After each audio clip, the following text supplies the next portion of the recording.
Okay, so welcome to part 2 of a 3-part series where we go around Italy discovering obscure pastas that you as a visitor may not have come across before. So let's start in Emilia-Romagna and a lovely pasta called Stricchetti.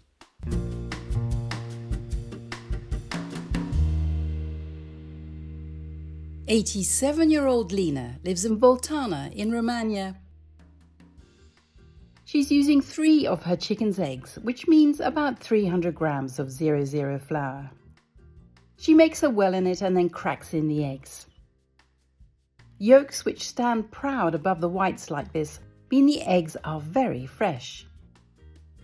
She scrambles the eggs and gradually incorporates the flour to form a dough. Minestre is the Romagnola word for pasta. Lina kneads the dough for around 10 minutes. She wants it a bit firm because the ngana caplet hold their shape better. She sweeps her board clean with her twig brush called a garnadelle locally. Lina leaves the dough to rest for 30 minutes. Lina adds a log to her wood-burning stove so she can simmer her sauce more slowly. While the pasta rests, Lina makes her sugo. She slices 2 onions, 2 celery stalks and a carrot and blitzes these in her food processor, just enough to dice them. Lina adds these to the pan along with a little olive oil, and while the mixture softens, she removes the skin from her unlinked sausage. This is made with pork belly and shoulder and seasoned with black pepper. Lina removes the skin and crumbles the meat into the pan.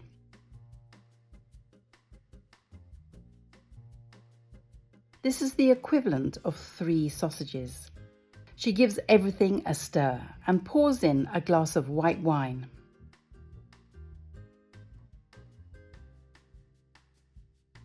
Lina adds 400 ml of homemade tomato passata.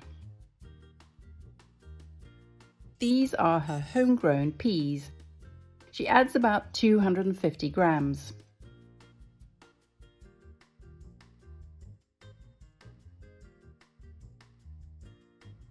She leaves the sauce to simmer for 20 minutes. Lina uses a cotton tablecloth spread over her dining room table to roll out her pasta.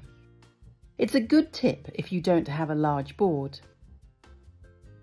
Her dough is smooth but not sticky, so the cloth does not need extra flour.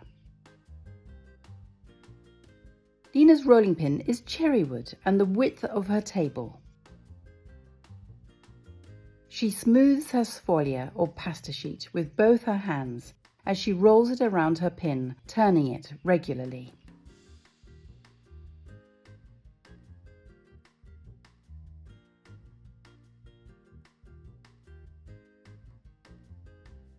Lina drapes it over the edge of the table to anchor it and to help stretch it.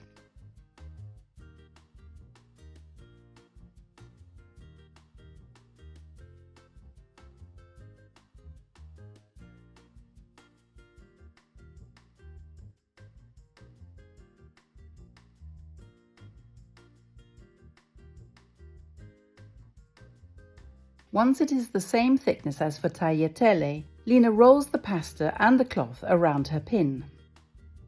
This keeps the pasta from drying out, and it is easy to unroll when you need to cut up more.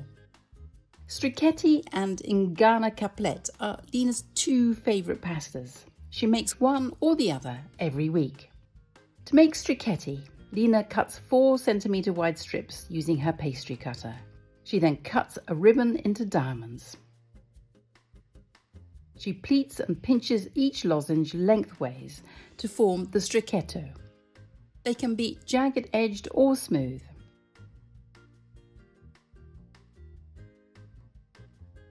To make ngana caplet, Lina cuts pasta squares about 4 by 4 centimeters. To make one, she presses 2 opposing corners together, then folds back the other 2 corners. Lina says they look like cat's ears. Ngana capelette are also called finti capelletti or empty capelletti.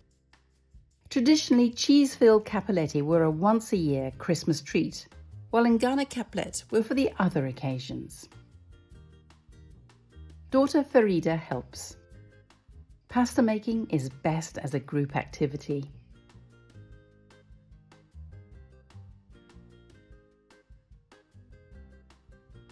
Lina cooks her 2 pastas separately in salted boiling water, giving the pasta a good stir as it stops it from sticking. Lina tastes both for doneness and then checks her sugo for seasoning. She grates plenty of Parmigiano cheese. Lina mixes her drained pastas with the sausage and peas and then adds the cheese.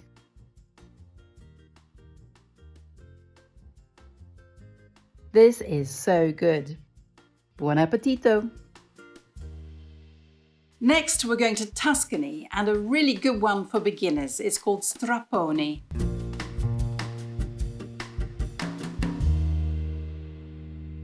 Strapponi means hand-torn pasta, and it's popular in the Garfagnano region of Tuscany.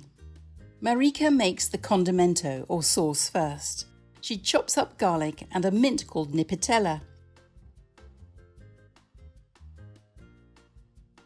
Do what Marika does and freeze your fresh porcini mushrooms until you want them. She sautés the porcini with the garlic mixture.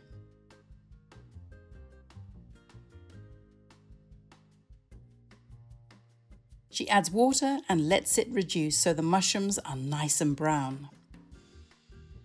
To make the pasta dough, Marika uses 100 grams of 00 flour for every egg. She kneads this until it is smooth and then rolls it out. She's aiming for a pasta sheet which is quite thick, a bit like ordinary pastry.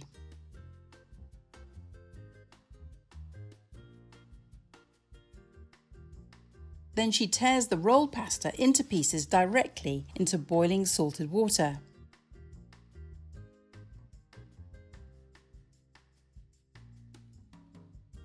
She cooks them for 2 minutes.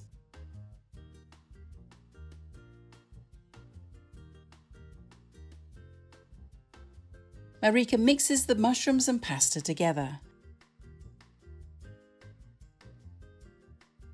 and adds a final pinch of mint.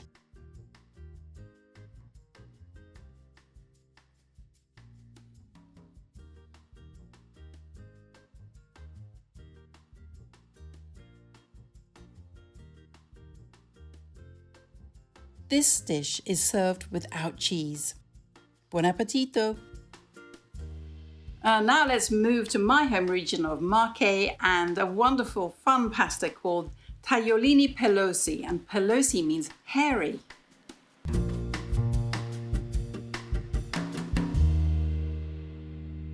Terzilia and Maria are neighbours in the hilltop town of Stafolo, Marche. They can wave at each other from their balconies. Today we're in Terzilia's kitchen. To make tagliolini pelosi or hairy tagliolini, Maria dissolves 2 tablespoons of salt in around 300 ml of hot water. This is around 300 grams of 00 flour. Maria makes a well in it and pours in a little water.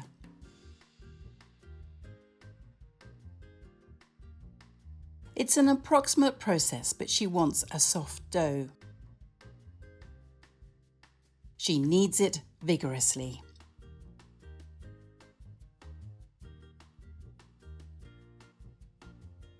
Maria is the proud mum of the mayor of Stafolo. Eventually the board is clean and the dough is smooth. Maria gives it another few minutes kneading.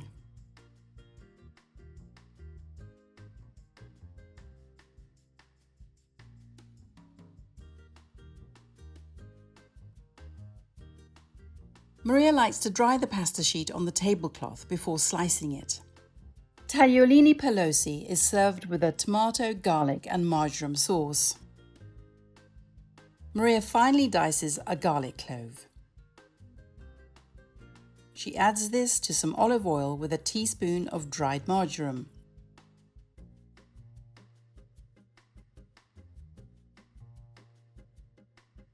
Terzilia uses a jar of her homegrown plum tomatoes. She puts them through a food mill, which gives the best texture. Maria adds this to the saucepan, but with no extra water.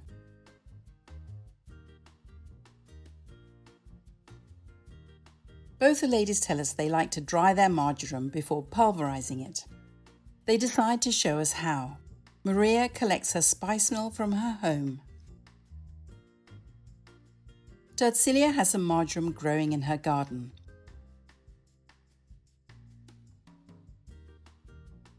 She ties it into bunches which she hangs to dry in a shady spot for about 3 days. When it's dried, strip the leaves and blitz it. Maria smooths some flour over the sfoglia. She decides it's better to slice it on the board. She carefully double folds it. Then, with a straight-bladed pasta knife, she slices very fine ribbons. The eggless tagliolini are rough textured, hence the name pelosi, which means hairy in the local dialect. Traditionally, the flour used would have been coarser textured. Maria fluffs and spreads the tagliolini out to dry. Terzilia drops the pasta into a small amount of unsalted water.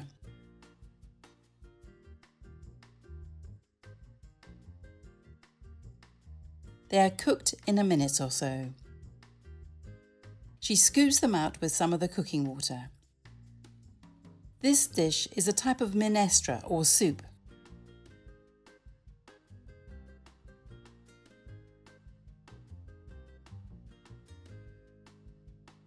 Terzilia spoons plenty of the tomato sauce over it and then gently stirs it through the pasta.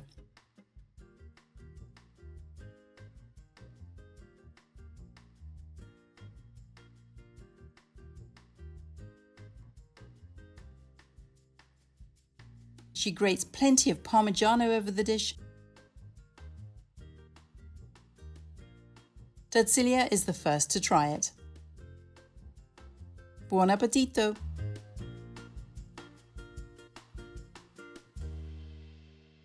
Over in Umbria, they like to make a pasta called Umbrichelli, and that word is derived from the Italian dialect word for worms.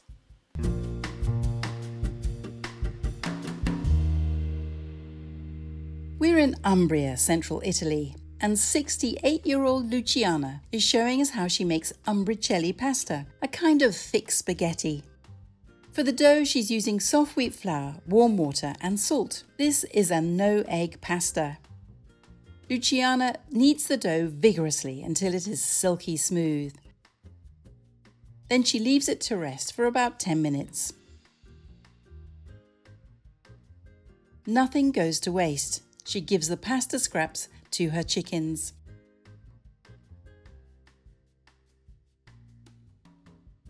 Luciana rolls out the pasta, moving her hands outwards to stretch the dough. It doesn't matter if the bits are a bit irregular.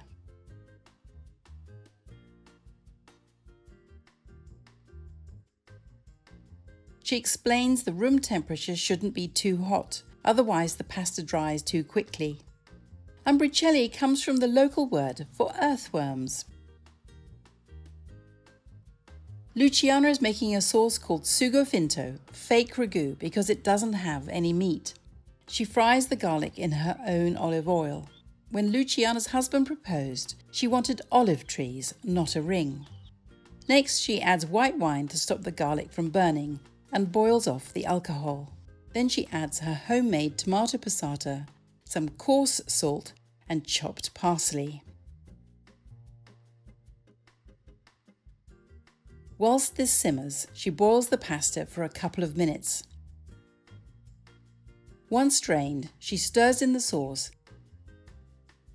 and then adds a generous amount of grated pecorino to create a creamy sauce.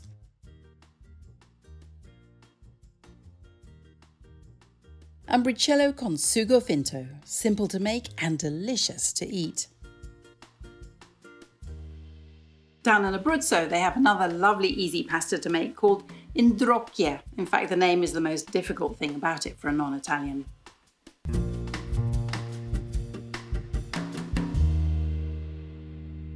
Giuseppina and Adele live in Ciufoli in Abruzzo. Ndrocche pasta are special to the town. The ladies each make a dough using 500 grams of semola rimacinata with a good pinch of salt.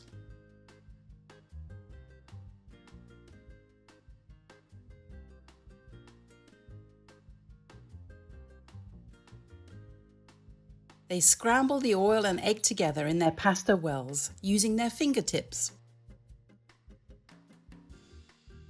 Adele is the lead pasta maker because we're in her farmhouse. They add water a little bit at a time to form a stiff dough.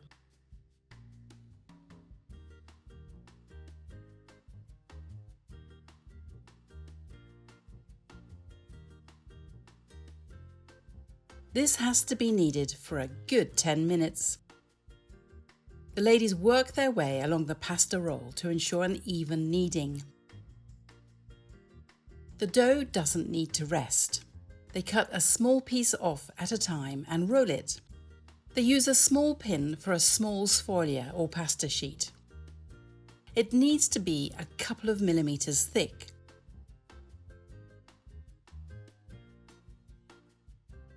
Adele slices it into approximately 3 centimeter squares.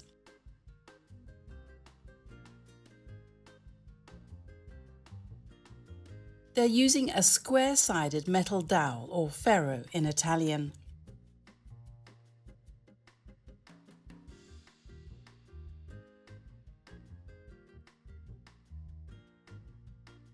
Adele's method is to place the rod along the far edge and roll it firmly towards her to form a thick tube.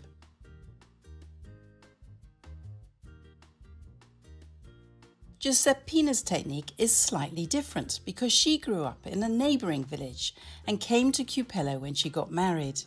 She rolls it back and forth so her pasta tubes are slightly longer.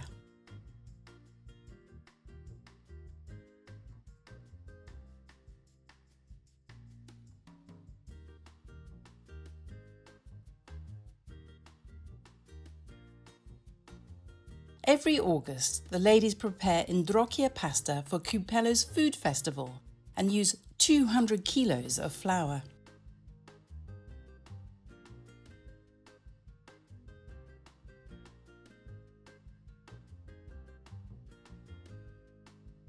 The Vasto area is famous for its ventricina salami. Adele cubes it.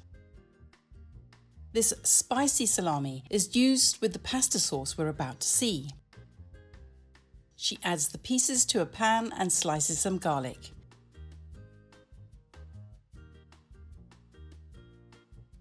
She fries them in olive oil, and once the salami starts to release its colour, she pours in home-bottled tomatoes with several basil leaves. She seasons it with a pinch of salt.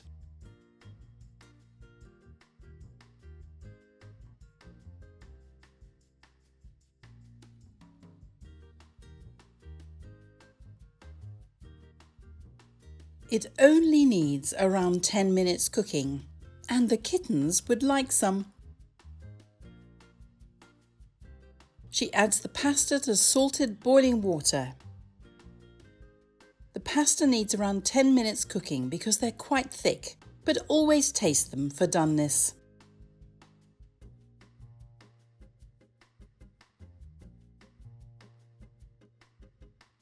Adele scoops them out and dresses them with the sauce.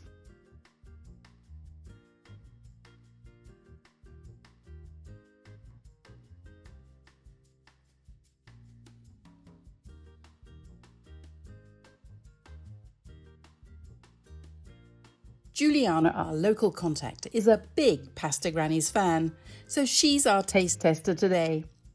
Buon appetito! In Lazio, there's a really fun pasta to make. It's like a giant bicycle tire. It's a large hoop and it's called Stringozzi.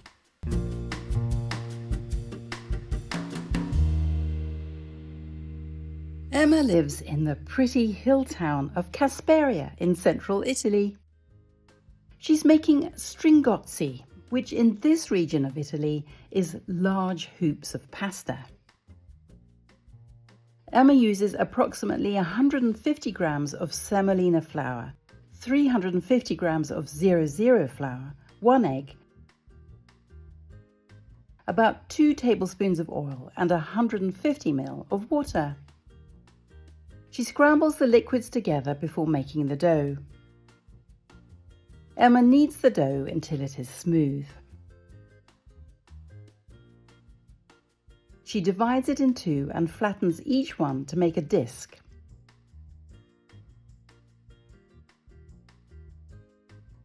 She pokes a hole through the middle. Smooths it with olive oil and leaves it in a plastic bag to relax for 2 hours. To make a pasta hoop, Emma twirls the discs to make the hole in the middle a little bit bigger. She then stretches it so it looks a bit like a pasta bicycle tire.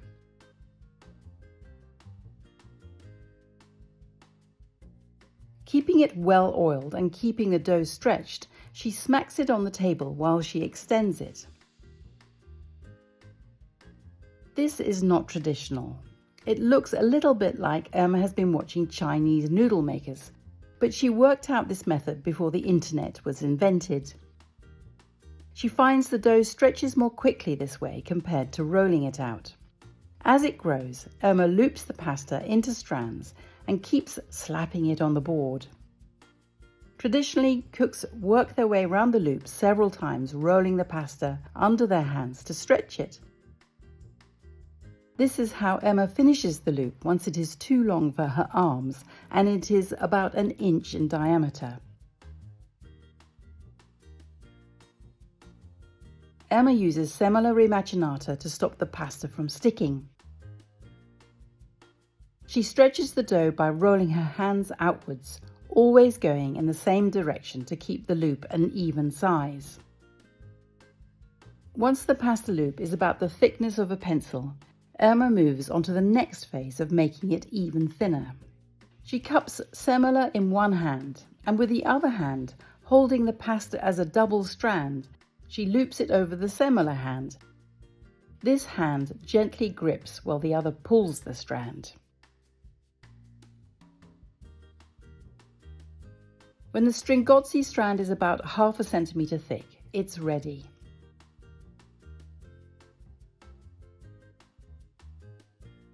For the condimento or dressing, Emma halves cherry tomatoes and fries them in olive oil with a halved garlic clove and plenty of basil. She seasons the tomatoes with a generous pinch of salt. Once she's got a bit of a sauce going, she adds a cup of pitted olives, followed by some capers and an anchovy. While this simmers, Emma cooks the Stringozzi in boiling salted water for around 3 minutes. Always check to see if they're done.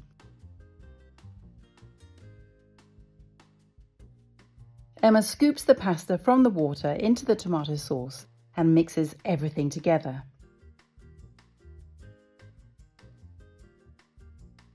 She finishes it with plenty of grated pecorino cheese.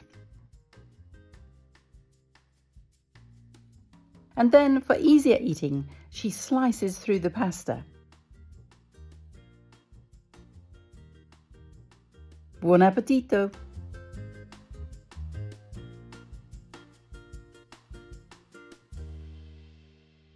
I like this pasta because it sounds like a train, Ciufoli, and it's only found in the region of Molise.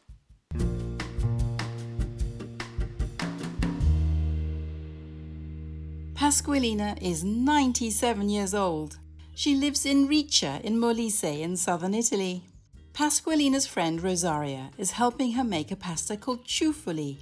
Lina, as she's affectionately known, first prepares the sugo. She's using a terracotta pot for long, gentle cooking. But first, the onion has to be located. Lina slices it into the pot. She places a mixture of pork rib and sausage on top of the onion. She adds a little passata. Rosaria places a diffuser over the gas. While everything comes to a simmer, Lina has time to share a little bit more about herself. She loves to dance, especially the tango.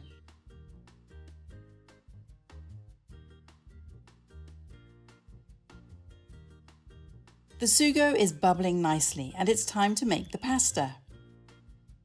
Lina is using a flour made from a heritage durum wheat variety called Senatori Capelli. She sieves it in case there are any foreign objects in it. She gradually adds some water. The bottle is for convenience instead of a jug. Lina's parents ran the village bakery and she started kneading dough when she was about 14.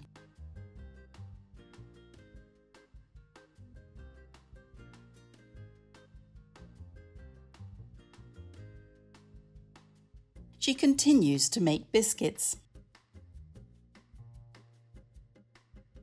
Once her dough is smooth, Lina rolls it out to about 4 mm thickness.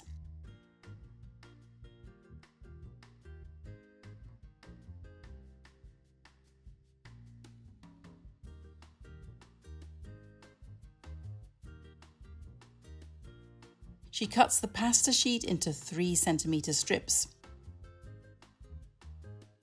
She then slices each one into matchstick-size pieces. Lina has a clever extra countertop to pull out.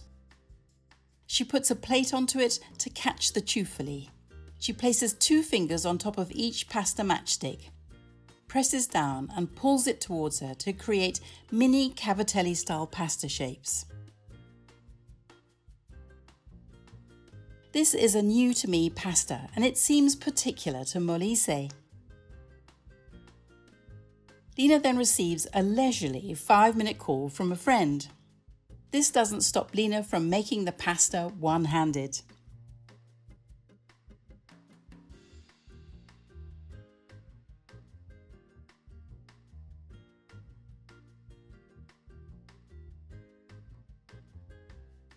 The other pasta shape Lina likes to make is rose leaf pasta, or foglia di rosa, a type of maltagliati. Meanwhile, Rosaria has been working in the background. The salted pasta water is boiling. She's warming up a previously made batch of sugo as it needs several hours cooking.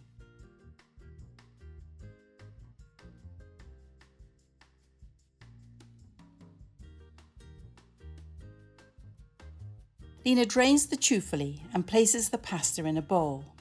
She ladles over some of the tomato sauce. Rosaria sprinkles over some grated pecorino. Our ladies are our taste testers today. Lina always has a glass of red wine with her lunch. Now, the name of this pasta is Ciufoli al ragù con sorpresa. Where's the surprise? The Pasta Grannies team soon found out. We were invited to a wonderful lunch hosted by the Proloco and Giovanni's son. We discovered the traditional way of serving this dish is to hide a piece of meat under the pasta, so it's a surprise.